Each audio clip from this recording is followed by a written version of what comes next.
తిరుపతి జిల్లా ఓజిలి బస్టాండ్ సెంటర్లో స్థానిక యూత్ ఆధ్వర్యంలో డాక్టర్ బిఆర్ అంబేద్కర్ జయంతి వేడుకలు ఘనంగా జరిపారు. ఈ కార్యక్రమానికి ఓజిలి ఎస్ఐ స్వప్న ముఖ్య అతిథిగా విచ్చేశారు. అంబేద్కర్ విగ్రహానికి పూలమాలలు వేసి శ్రద్ధాంజలి ఘటించారు. అనంతరం ఓజిలి యూత్ ఆధ్వర్యంలో కేక్ కట్ చేసి అందరికీ పంచిపెట్టారు. ప్రస్తుత వేసవికాలం దృష్టిలో పెట్టుకుని ప్రజల దాహార్తిని తీర్చేందుకు చలివేంద్ర కార్యక్రమాన్ని ప్రారంభించారు.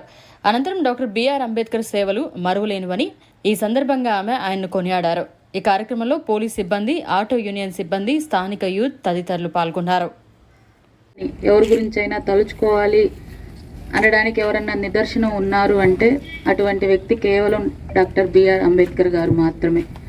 పుట్టిన ప్రతి ఒక్కరూ కూడా కేవలం ఒక కులానికో లేకపోతే ఒక వర్గానికో లేకపోతే ఒక జాతికో కాకుండా సొసైటీలో జరుగుతున్న అన్యాయాల్ని లేకపోతే ఆ కాలంలో వాళ్ళు అనుభవించిన ఆ డిఫరెన్షియేషన్ని, ఎవరి దగ్గర ఎలా ఉండాలి, ఎవరితో ఎలా మెదగాలి అనేది వాళ్ళకొకటి స్టాండర్డ్గా చేసి పెట్టేశారు. ఆ కాలంలో నువ్వు ఇక్కడే కూర్చోవాలా, నువ్వు ఇక్కడే తినాలా, నువ్వు అక్కడికే వెళ్ళాలా, నువ్వు దాన్ని మించి ఒక్క అడుగు ముందుకు వేసినా ఒక్క అడుగు వెనకేసినా కానీ కుదరదు అని చెప్పని ఒక శాసనాలు లాంటి ఒక క్లిష్టమైన పరిస్థితి.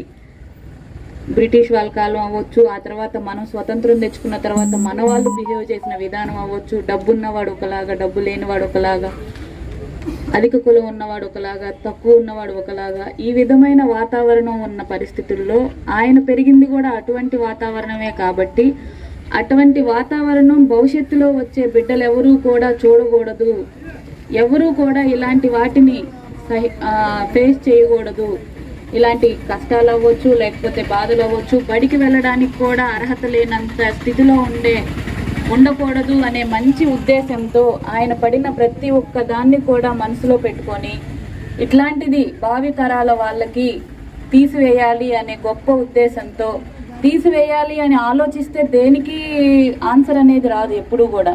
అతను బాగా చదువుకున్నాడు కాబట్టి కేవలం అతను దీన్ని ఎలా నేను అరికట్టగలను అనే ఆలోచన మొదలైనప్పుడు డాక్టర్ బిఆర్ అంబేద్కర్ గారిగా వెళ్ళి మాట్లాడితే నువ్వు నేను వినం కదా, ఖచ్చితంగా వినం. ఎవరైతే చదువుకొని ఒక మంచి పొజిషన్లో ఉంటారో వారి మాట మాత్రమే సొసైటీ అయినా వినిద్ది, తెలివిగల వాడిని మాత్రమే అందలం మీద కూర్చోబెడుతుంది, లేకపోతే సమస్య వచ్చినప్పుడు పరిష్కరించగలిగిన క్యాపబిలిటీ ఉన్న వ్యక్తిని మాత్రమే తీసుకుంటుంది ఎవరైనా కానీ. అట్లాంటి పరిస్థితిలోకి నేను వెళ్ళాలి, వెళ్తే నేనేదైనా చేయడానికి అవుతుంది నా జనాలకి లేదంటే నా ప్రజలకి అనే ఉద్దేశంతో రేయింబవళ్ళు ఫ్యామిలీని, కుటుంబాన్ని, పిల్లల్ని లేకపోతే తన సొంత వారిని అందరినీ వదిలేసి కేవలం చదువు మీదే ఉద్దేశించి తనకి స్తోమత లేకపోయినా తనకున్న జ్ఞానం ప్రకారం అన్నిట్లో కూడా మంచి మొట్టమొదటి ఉత్తీర్ణత తెచ్చుకొని అన్ని స్కాలర్షిప్స్ మీద ఎక్కడెక్కడ ఇతర కంట్రీస్కి వెళ్ళి అతను చేయని డిగ్రీ అంటూ లేదు. అత్యధిక డిగ్రీలు పొందిన వ్యక్తి ఎవరైనా ఉన్నారు అంటే అది కూడా డాక్టర్ బిఆర్ అంబేద్కర్ గారు మాత్రమే. అట్లాంటి పరిస్థితికి వెళ్ళి అతను ఏంటో నిరూపించుకొని అతని తెలివితేటలు దేశానికి ఉపయోగపడతాయి అని నలుగురు అతన్ని అడిగించే విధంగా అతను రెడీ అయ్యి అప్పుడు రాజ్యాంగాన్ని రాశాడు. నార్మల్గా డాక్టర్ బిఆర్ అంబేద్కర్ గారిని పిలవండి అనగానే ఎవరు పిలవరు. అతను అంత తెలివిగలవాడు, అతను సమర్థుడు, అతను చేస్తేనే సొసైటీకి మంచిగా ఉండిద్ది అని నలుగురు భావించే విధంగా అతను రెడీ అయ్యి అతను చదువుకొని ఆ రాజ్యాంగాన్ని రాయడానికి ఇంచుమించు 12 రోజులు తక్కువ 3 సంవత్సరాలు పట్టింది. ఆ 3 సంవత్సరాల్లో కనీసం భార్యలు కానీ లేకపోతే ఇంటికి వెళ్ళడం కానీ లేకపోతే ఇంకో చోటుకి వెళ్ళడం కానీ అతను సొంత పనులు చేసుకోవడం కానీ ఏమి చేయలేదు. ఏంది అంటే నేను ఒకవేళ ఇది పూర్తి చేయలేకపోతే తర్వాత తరమంతా కూడా బాధపడతారు. ఈరోజు నేను ఇంత కష్టపడుతున్నాను, నేను ఒక్కడనే కదా కష్టపడుతుంది, మిగతా వచ్చే వాళ్ళంతా సంతోషంగా ఉంటారు కదా, ఆ కష్టాన్ని నేను తీసుకోవడానికి రెడీగా ఉన్నాను. మనం కొన్ని సినిమాలు చూస్తాము, చిన్న బిట్లు చూస్తాము కొన్ని సినిమాల్లో.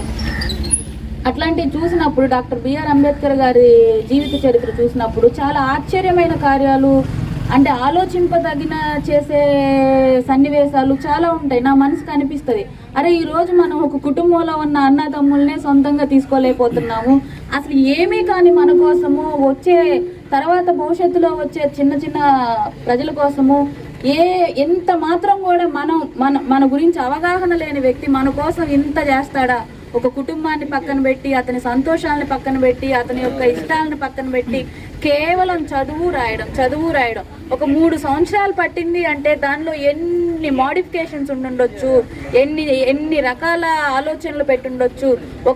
ఒక పని చేస్తుంటే దాన్ని అడ్డగించే వాళ్ళు ఎంతమంది రావచ్చు. ఈక్వల్ గా ఉన్నాము అన్న, లేకపోతే నాదేంటి తక్కువ, నేను ఇది అని మనం గొంతు తెరిచి మాట్లాడగలుగుతున్నాము అన్నా కానీ కేవలం అతను పెట్టిన భిక్షే. దానికి అందరం కూడా అతనికి మనం బ్రతుకున్నంత కాలం గుర్తించుకోవాల్సిన వ్యక్తి. కానీ ఎవ్వరూ కూడా అతను ఒక వర్గానికి, ఒక కులానికి, ఒక మతానికి డిసైడ్ చేసి ఇతనంటే ఇది అని చెప్పకండి. అతను భూమి మీద పుట్టిన ప్రతి ఒక్క వ్యక్తికి కూడా ఎంత మేలు చేశాడు అనేది ఈరోజు మనం స్వతంత్రంగా మాట్లాడగలుగుతున్నాం, నిలబడగలుగుతున్నాం, లేకపోతే ఒక వ్యక్తి దగ్గరికి వెళ్ళి మన హక్కుని చెప్పగలుగుతున్నాము అంటే అతను ఇచ్చిన ఇదే.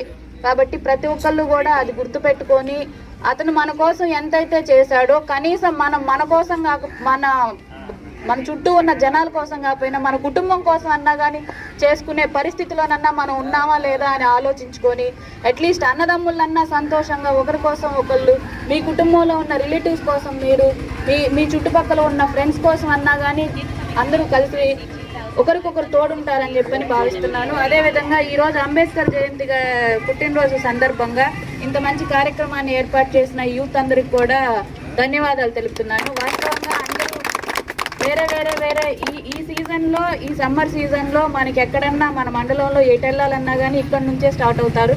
కాబట్టి ఎవరు దప్పిక కొనినా కానీ వెంటనే ఇక్కడ చలివేంద్రం ఏర్పాటు చేసి వాళ్ళ దాహం తీర్చే అంత మంచి ఆలోచన వీళ్ళు కలిగినందుకు వీళ్ళందరినీ కూడా మెచ్చుకుంటున్నాను. Thank you.